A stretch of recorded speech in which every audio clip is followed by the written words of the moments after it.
when you're taking testimonials or case studies, you're getting the perspective of independent individuals within that market to be able to tell their stories. And so you're connecting yourself to them throughout that.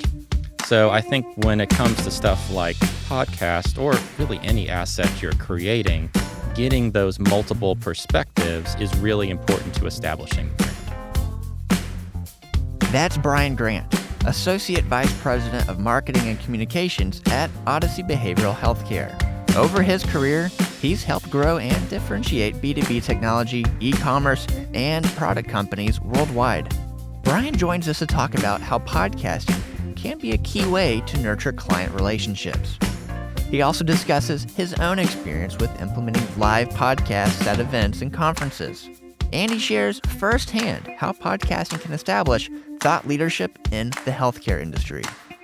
Welcome to Brandcasting with Relationary Marketing, the show all about how to build a professional branded podcast that delivers on your business's goals.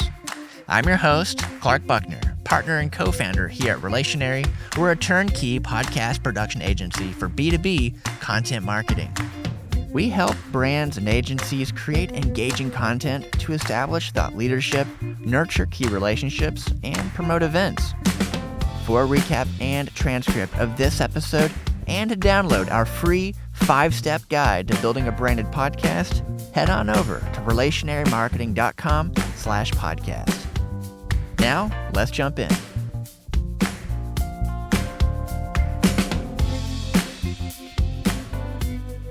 You have had an excellent career in B2B marketing and healthcare, and you've been ahead of the curve with a lot of different tools, podcasting being one of those. Just your overall approach to content marketing, using podcasting, the way you use video, it's usually different than your typical just talking head nonsense that you hear and see a lot of competitors doing. I believe you are a thought leader on this because you're on the front lines, you're doing the work, and we've been able to work together for several years now, currently at MedHost, previously at OnLife Health. So could you just give me a snapshot of where you're at today with your career, especially as it relates to B2B marketing? So I've been in B2B marketing related roles for essentially my entire career. Some roles have had a B2C element to them, but primarily there was always a B2B function within that. So looking back over the career, it's been in a lot of different industries: healthcare, crafting, sewing, office furniture, alcohol. It's been, I have a wide variety of backgrounds. I tend to consider myself a mutt. But I would say probably 75-80% of what I've done has been in the B2B space. And now these last 5 to 10 years, it's been healthcare. And we're in Nashville, so healthcare is a big part of the fabric here. And how about we talk first about why you wanted to start incorporating podcasting, especially in B2B healthcare? Like what? Who does that? Healthcare is a relationship-based industry. You get physicians, they have to walk into a patient that they're seeing, and they have to establish a relationship within the first few seconds of walking in. That attitude, I think, permeates the industry. And so when you're selling to people who are used to having a very relationship-based interactions with people, you want to build that interaction with them long term. So a lot of that is, how do you educate them? How do you give them knowledge or a different opinion or a different perspective on something? How do you help them in their role, or as they're researching, give them information or assets that can really help guide them in some way, so that when they get to, I'm at the point that I want to replace this service, this product, this whatever it is, they already have you at the top of mind because you've already given them something of value. When you think of the relationship nurturing, what an interesting way to use podcasting. I love how you've seen that from the beginning. And that might be a good transition to start talking about some of the different ways you can use podcasting and use this relationship nurturing vehicle to perhaps nurture someone in the sales process. So whatever comes to mind first, what do you want to start off with of just some of the ways we've been using podcasting? And I think some of them are surprising. But let's just start off with, what are some of the interesting ways we've been using it that you found valuable? So taking a step back, when you look at how do people take in information and learn things, people learn in different ways. There's different learning styles. Some are by you have to do something with your hands to learn it. Some people like to read. Some people like to watch things. Some people like to listen to things. That's how they tend to take in their information. So from a pure nurturing relationship standpoint, when it comes to marketing, you want to make sure that the information you have to share is available in a variety of modalities, because someone may really like videos and reading case studies, but they don't like podcasts. Or they really love podcasts and they like looking at websites. And so you want to make sure your information is available to them in the same way. So I always say take your core messages that you want to talk about and put that into different modalities. So take it and use it as a podcast, as a video, as a written document, put it on a website, have it in a story that someone is telling to someone in a presentation. Take that piece of information or that idea that you want to make sure is shared and make sure it's available to people in the ways that they're naturally wanting to take that information in. And podcasting is a key one of those. We'll take those podcasts as well, and we'll also create different modalities off of that content. So we'll put it online. We'll make sure it's available through, different ways to subscribe to be able to listen. But we'll transcribe it so it's found through Google or from people who want to dive into it a little bit more. We'll create blog posts that kind of summarize it and link back to it. We'll create social posts that are linking back to it. So we'll definitely use that, and we'll take audio pull quotes, part of that storyline, and use that into written case studies or other written documents where we're taking those interviews and being able to repurpose them in different ways. So it's a great way to capture an interview and then be able to take that content and leverage it in a lot of different ways so you can still share that person's story through the modality that your recipients most want to receive that information. I'll listen to them in the car. I'll listen to them as I'm washing dishes. I'll listen to them as I'm walking on a treadmill. So there's ways that where I can't read something, either because it's very dangerous and against the law or because I would get the paper completely drenched. Listening to something makes a lot more sense for me. So podcast has been part of that for me. So looking at just kind of the marketer's toolbox, making sure you have things like podcast available, because some people really like that, is really important to start out with. Ways that we've used that either at my current organization or at previous ones is one of the things to establish your organization and is that you are a leader in what that industry is. So there's a couple ways to do that. One of them is to leverage your internal knowledge base. So you have a lot of SMEs internally. You have a lot of leaders that have a very robust amount of history and knowledge about the industry that they're in. You want to promote that. One of the easiest ways to do that is to have conversations with them. Podcasting is a way that we've used that is to share internal knowledge about a particular topic that we're doing. The other way is to make sure that the brand is connected to the industry and to the people that are within that industry. So doing things like interviews at events or interviews when you're taking testimonials or case studies, you're getting the perspective of independent individuals within that market to be able to tell their stories. And so you're connecting yourself to them throughout that. So I think when it comes to stuff like podcast or really any asset you're creating, getting those multiple perspectives is really important to establishing the brand.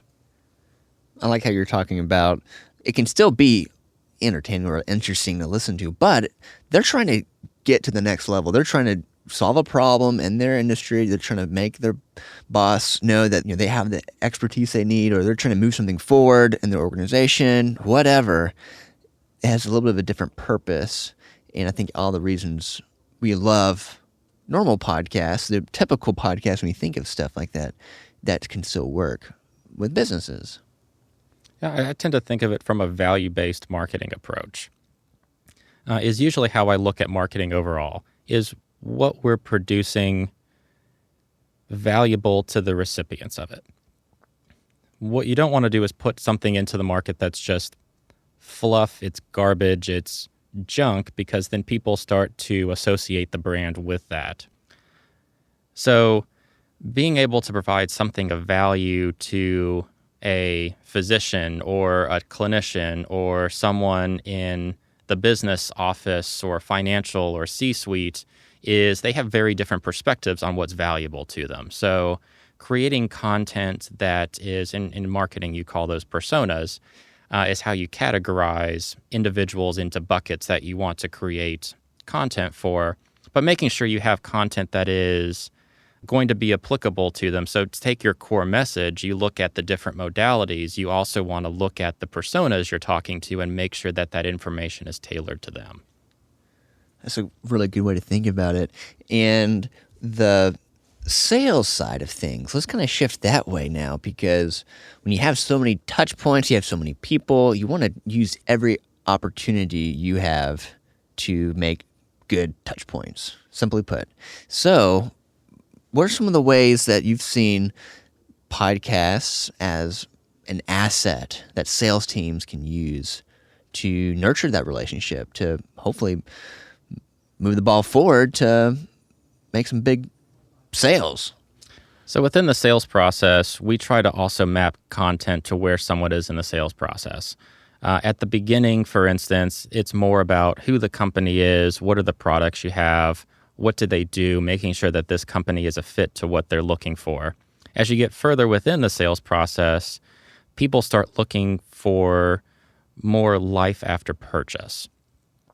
For an IT system, that's very important because they want to know, what have customers done with that once they've bought that? Have they had good experiences? How have they used it? What has it done for them? So you get more into case studies and testimonials that people are interested in the further within the sales cycle you go.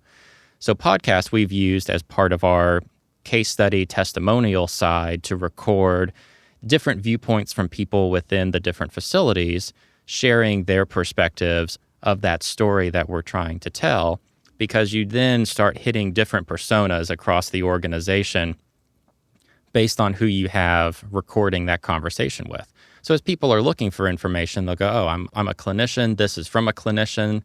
This is something I want to listen to. Or someone that's in finance will hear from someone in finance and go, this is great. This relates directly to me. So it's helpful to be able to get a broad perspective within the organization from different viewpoints, different use cases within it, within a single case study. Something that's much harder to do in a shorter format like video or within a written document, because it would take up a phenomenal amount of space, or the video would become increasingly long that no one would ever watch it. But this way, people can hone in a bit more through podcast into someone who's directly related to them. Yes. And people love to be asked to be interviewed. It's one of the touch points you get with that person. And when they have a great experience being interviewed, you mentioned social posts, they're going to want to share that. It feels good to be on LinkedIn and share, like, hey, someone cared enough to hear my perspective, and that's a nice plug for them. So they share it. Now their audience, typically their peers, other decision makers, they see that, and it's easily shared content. And this is another way that we've really used podcast is through things that we've done at events. Events have been very important to us. So in the show booths that we have, and we podcast probably at about a dozen plus events a year now, it's been something that has been tremendously successful for us. From a core usage standpoint, we'll set up the podcasting station within the booth. We'll have proactive outreach that will be leading up to it, either through our sales team or account teams. They're always looking for prospects or customers are the best people to get there, because it's a great touch point for them within the booth. It's also something that we look at from just the general attendees. We try to look for people who are leaders within their specific area, or when it comes to a particular association, we'll try to get that membership base represented there as well, because it's important to hear the different perspectives within the market, even if they aren't directly applicable to what you happen to be selling or providing to that market. So it's been a great thing that we've done, because when someone's in the chair and they're talking, they feel good about themselves. It's people want to be recognized as someone whose opinion or perspective matters. So when they come out of having a conversation, they're feeling great. They have, a high level of confidence. They're feeling, really positive. And so we always then have someone from our booth interact with them immediately following that. So whether it's just hey, thanks so much for being here, for sharing your perspective, but a lot of times they want to know more about the company. What does the company do? The guest. After does. They get up here, they feel great. What I'm hearing from you is what we have seen over and over again are the guests will often become super interested. It's just like, I guess, being at a social event or a party or something. Yeah. If you lead by just telling someone all about yourself, they're not going to care. People tend to show up a little bit early before the podcast, so there's some interaction we'll have with them as they're waiting for their turn. They'll be in the chair talking for 15, 20 minutes, and they'll usually want to hang out and talk for a little bit afterwards. So it ends up being really easy to have someone who's a customer or a prospect within your booth for about 45 minutes without having to really try very hard. They're generally interested to be there. And that's a lot more time than you typically have with someone within a booth. Podcasting for us at events has been a really positive experience, from being able to partner with the different organizations that we work with in a very different way. So from a partnership standpoint, this has been great for us as well. We tend to see these partners or these groups at different shows that we're at. Within any industry, it tends to be a pretty small world, so you tend to run into the same individuals on a pretty regular cadence.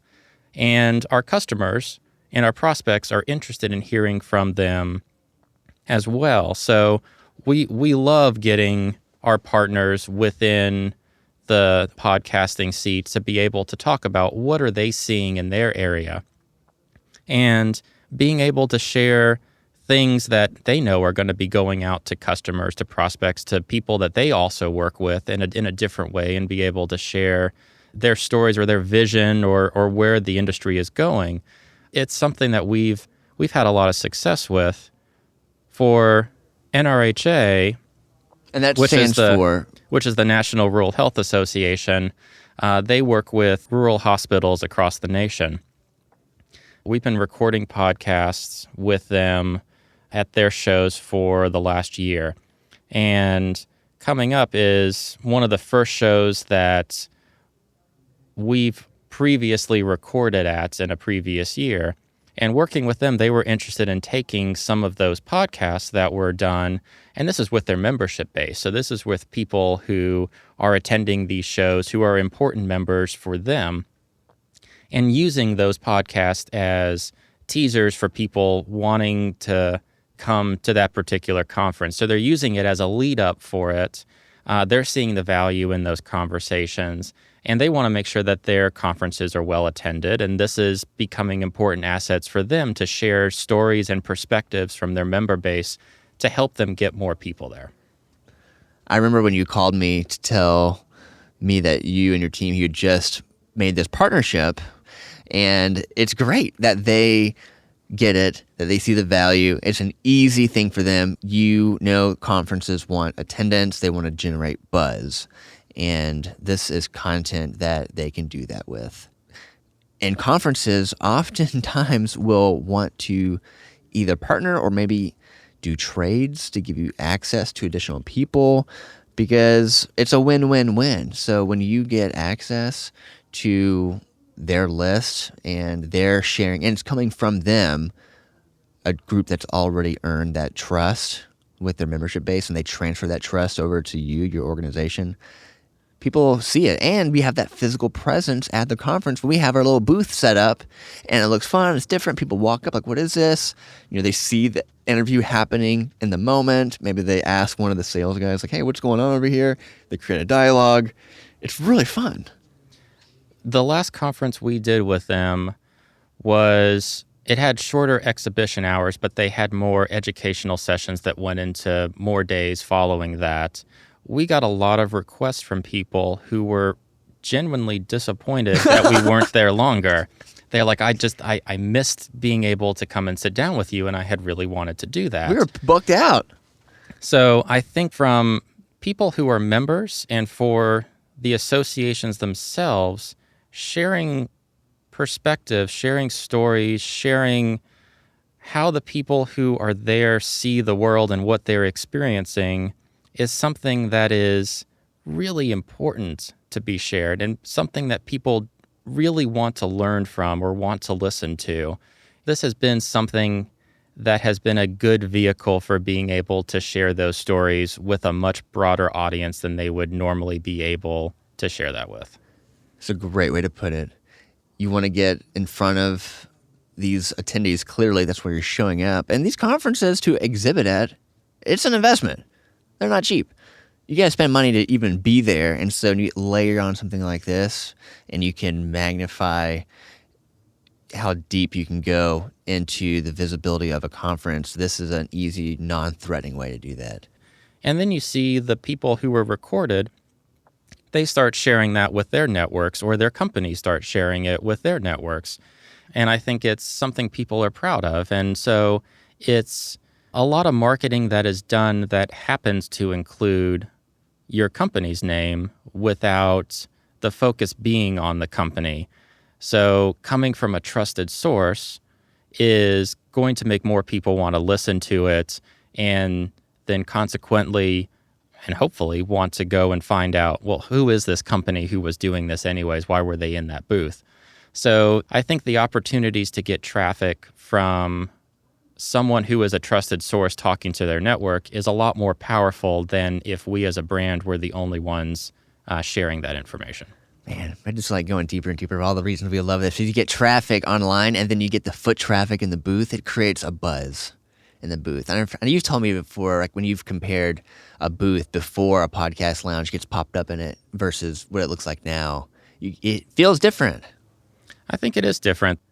Having something going on, whether it's podcasting or videos or something where things are being recorded and there's activity, people notice that as they walk by. It's not just your typical booth with people standing around. There's activities happening in it. And so I think people are naturally curious as to what is going on there, and just getting the attention as they walk by for a little bit longer is important when there's so many companies and booths and brands represented at any of these conferences. And we're still in a time, healthcare as an industry seems to be pretty slow at times with being innovative, especially with marketing and all that. And I can count on one hand how many other booths are doing something similar to what we're doing. And that's a small percentage out of thousands of companies that are trying to show up and be different. Getting visibility in a highly crowded market is always going to be tough. You're trying to create your niche. You're trying to make sure that the people who need to know about you recognize who you are and know what you do. And I think the more conversations you have with the people that you want to talk to is really important. And I think podcasting has been a great way for us to do that. Man, what a great way to wrap this up. Brian, I'm just so thankful for you, your team. We love working with your whole crew, Shannon, everybody. They're just an amazing group. And we just love being on the road with you all and being on this journey with you.